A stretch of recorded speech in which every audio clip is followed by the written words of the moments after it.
गर्मियों की छुट्टियां शुरू हो चुकी थी। रीमा अपने दोनों बच्चों अर्जुन और अन्वी को लेकर अपनी माँ सविता के घर जा रही थी। दोनों बच्चे अपनी नानी के घर जाने के लिए बहुत खुश थे।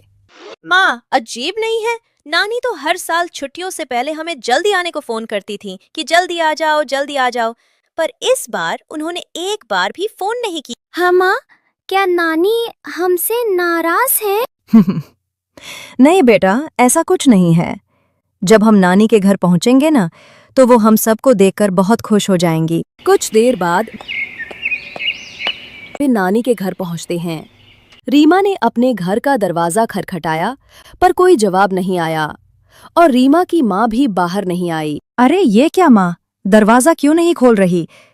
शायद माँ घर पर नहीं है। वैसे भी हमने उन्हें अपने आने के बारे में बताया नहीं था। ये देखकर अर्जुन और अन्वी जोर जोर से दरवाजा खटखटाने लगते हैं। नहीं नहीं माँ, दरवाजा बाहर से बंद नहीं है। अगर नानी कहीं गई होती तो बाहर ताला लगा होता, यानी नानी अंदर ही है। थोड़ी देर में उनकी नानी बाहर आ जाती है। वो रीमा और उसके बच्चों को देखकर खुश नहीं होती है। अरे माँ, मैं कब से दरवाजा खटखटा रही थी, आप खोल ही नहीं रही थीं। क्या हुआ, आप सो रही थी क्या? हाँ, सो रही थी। लेकिन तुम लोग यहाँ अचानक क्यों आ गए? अरे माँ, हम तो यहाँ आकर अचानक आपको सरप्राइज देना चाहते थे। अरे, ऐसी बात नहीं। वो मेरी तबीयत थोड़ी ठीक नहीं है इसलिए। अब दरवाजे पर ही खड़ा रखोगी या अंदर आने को भी कहोगी माँ? इतना कहकर रीमा और उसके बच्चे घर के अंदर आ जाते हैं। उनकी नानी बिना किसी से कुछ बात किए अपने कमरे में चली जाती है। माँ, कुछ तो गड़बड़ जरूर है। नानी को कुछ न कुछ तो हुआ है, वरना वो ऐसे बर्ताव कभी नहीं करती। हाँ अन्वी बेटा, अब तो मुझे भी कुछ अजीब सा लग रहा है। खैर, तुम दोनों हाथ मुंह धो लो, मैं कुछ खाने को देती हूँ। रीमा अपनी माँ के कमरे में जाती है और देखती है कि पूरे कमरे में बहुत गंदगी फैली हुई थी और उसकी माँ चुपचाप बिस्तर पे लेटी हुई थी। ये सब क्या है माँ? आप तो कभी भी कमरे को इतना गंदा नहीं रखती थी, तो फिर ये अचानक से आपने इतनी गंदगी क्यों फैला रखी है? अरे मेरा घर है, मैं इसे जैसे चाहे रखूं, तुझे क्या? अरे मेरा घर है, मैं इसे जैसे चाहे रखूं, तुझे क्या? ये क्या माँ, मैं इतने दिनों बाद आई हूँ और आप मुझसे ऐसे बातें कर रही हैं। देखो, मेरी तबीयत कुछ ठीक नहीं है। अब तुम यहाँ से जाओ, बाद में आना। तो माँ, आपने कुछ खाना नहीं बनाया है क्या? क्यों तूने मुझे आने से पहले बताया था क्या, जो मैं तेरे लिए 56 भोग बना के रखती? जा यहाँ से, मैंने कुछ नहीं बनाया। रीमा चुपचाप वहां से दुखी होकर चली जाती है। वो रसोई में जाकर अपने बच्चों के लिए कुछ खाना बनाने लगती है। ना जाने माँ को क्या हो गया है। पहले तो उन्होंने कभी भी मुझसे ऐसे बात नहीं की। अगर उन्हें किसी बात की नाराजगी है तो मुझसे कहना तो चाहिए। ऐसे नाराज रहकर भला क्या मिलेगा? रीमा खुद से ही बातें कर रही थी कि तभी उसे अर्जुन और अन्वी के रोने की आवाज आती है। अरे ये क्या, ये बच्चे क्यों रो रहे हैं? इनका फिर से आपस में झगड़ा हो गया है क्या? रीमा भाग के जाती है और देखती है कि अन्वी एक तरफ गिरी पड़ी है और रो रही है, वहीं दूसरी तरफ अर्जुन को उसकी नानी ने पकड़ रखा था। माँ, ये आप क्या कर रही हैं? रीमा जाकर अर्जुन को बचा लेती है। तभी उसकी माँ गुस्से में बोलती है, तूने अपने बच्चों को तमीज नहीं सिखाई है क्या?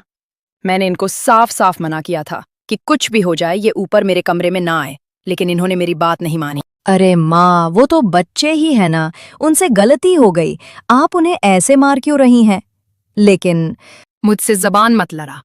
यह मेरा घर है और जो मैं कहूंगी वही सबको मानना होगा। इसीलिए अब अगर किसी ने भी मेरा कहा नहीं माना तो उसकी खैर नहीं। इतना कहकर रीमा की माँ गुस्से में वापस अपने कमरे में चली गई। रीमा और उसके बच्चे ये सब देखकर बहुत परेशान थे। माँ, मुझे यहाँ नहीं रहना है। चलो हम वापस अपने घर चलते हैं। हाँ माँ, यहाँ से चलो।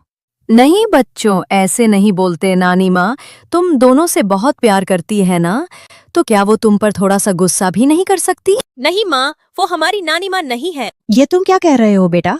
अर्जुन की बात सुनकर रीमा दंग रह जाती है। बेटा, मुझे भी कुछ समझ नहीं आ रहा कि तुम ये क्या कह रहे हो। जरा ठीक से तो समझाओ। माँ, मैं और अन्वी खेल रहे थे और खेलते खेलते हमारी बॉल नानी के कमरे में चली गई थी। जब हम उसे लेने गए तो हमने देखा कि नानी के कमरे में एकदम अंधेरा था। फिर अन्वी ने कमरे की लाइट चला दी और नानी वहां नहीं थी। तो फिर कहाँ थी?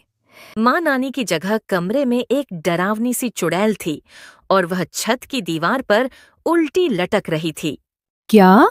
हाँ माँ, और फिर हम दोनों वहां से चिल्लाकर भागे, लेकिन तभी कमरे से नानी बाहर आ गई और वो हमें मारने लगी। माँ, हमें पूरा यकीन है कि वो हमारी नानी नहीं है। बच्चों, अगर तुम दोनों सच कह रहे हो तो तुम्हें यहाँ नहीं रुकना चाहिए। शही पास में तुम्हारी राधिका आंटी का घर है ना? मैं तुम दोनों को वहां छोड़ आती हूँ। फिर मैं राधिका आंटी के साथ यहाँ आकर देखूंगी कि आखिर मामला क्या है। हाँ माँ, ठीक है, लेकिन माँ आप भी अपना ध्यान रखना। राधिका रीमा के बचपन की दोस्त थी और वो उसके घर के पास में ही रहती थी। रीमा बच्चों को राधिका के घर लेकर जाती है और उसे सब बता देती है। क्या बात कर रही हो रीमा? अगर तुम्हारी माँ के अंदर सचमुच में कोई चुड़ैल घुस गई होगी तो हम क्या करेंगे? मुझे तो कुछ भी समझ नहीं आ रहा राधिका। अब मैं क्या करूं? कैसे बचाऊं माँ को? हमें जल्दी ही कुछ करना होगा, वरना वो चुड़ैल उन्हें छोड़ेगी नहीं। तभी राधिका का पति रीमा से कहता है, रीमा, वैसे मेरे हिसाब से हमें तुम्हारी माँ पर कुछ समय नजर रखनी चाहिए। शायद इससे हमें पता चल जाए कि वह चुड़ैल तुम्हारी माँ से क्या चाहती है। ऐसे हम वहां सीधे जाएंगे तो चुड़ैल हमें देख लेगी और हमें पता भी नहीं चल पाएगा कि वो क्या चाहती है। ठीक है, फिर चलो चलते हैं। राधिका, तुझे याद है ना कि मेरे घर के पीछे में एक खुफिया दरवाजा है जिससे हम आसानी से घर के अंदर जा सकते हैं और माँ को पता भी नहीं चलेगा। हाँ, याद है ना, जब भी हम देर तक पार्टी करके घर लौटते थे तब तू उसी दरवाजे से अंदर जाती थी ताकि आंटी को पता न चल सके। हाँ, अब जल्दी से चलते हैं। राधिका, ये हंसी मजाक करने का वक्त नहीं है। मुझे माँ की बहुत चिंता हो रही है, उनकी जान खतरे में है। रीमा और राधिका रीमा के घर चले जाते हैं। रीमा फुसफुसाती हुई राधिका से कहती है, चलो राधिका, ऊपर माँ के कमरे में चलते हैं। हाँ ठीक है, चलो, मगर बिल्कुल भी शोर मत करना।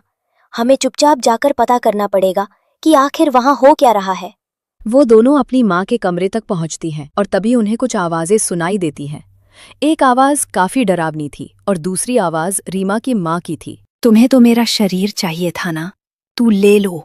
अगर तुम मेरे बच्चों को नहीं मार सकती, तुम बार बार उन्हें क्यों नुकसान पहुंचा रही हो? आखिर ये करके तुम्हें क्या मिल रहा है? नहीं, अब तो मैं उन्हें भी मारूंगी। वैसे भी एक बार मुझे तेरा शरीर मिल जाए, फिर मैं बहुत ज्यादा ताकतवर हो जाऊंगी। बस आज रात तक का इंतजार है। आज रात को ही मेरी मौत हुई थी। अगर आज रात को ठीक उसी समय मैं तुझे मार दूं और तेरा शरीर ले लूं, फिर मुझसे ज्यादा ताकतवर और कोई चुड़ैल नहीं होगी। जैसे ही रीमा ये सुनती है, वो दरवाजा खोलकर अंदर पहुंच जाती है और अपनी माँ को रोक लेती है। नहीं माँ, तुम खुद को नहीं मार सकती। हम मिलकर इस चुड़ैल से लड़ेंगे, लेकिन तुम खुद को कुछ मत करना।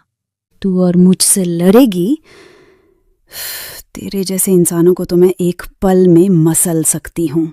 चुड़ैल रीमा को हवा में उड़ा देती है, लेकिन तभी पीछे से राधिका का पति आ जाता है। उसके हाथ में एक बड़ा सा डंडा था। वो उस डंडे के सहारे चुड़ैल को जोर जोर से मारने लगता है। थोड़ी ही देर में राधिका का पति चुड़ैल को इतना मारता है कि वो वहां से भाग जाती है।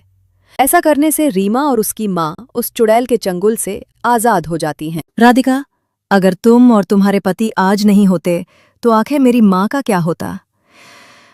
मैं शायद उन्हें हमेशा हमेशा के लिए खो देती। और तो और, ये चुड़ैल मुझे और मेरे बच्चों को भी मारना चाहती थी। तुम्हारा बहुत बहुत धन्यवाद राधिका। और सब कुछ पहले जैसा हो जाता है। अर्जुन और अन्वी भी अपनी नानी से फिर से मिलकर बहुत खुश थे।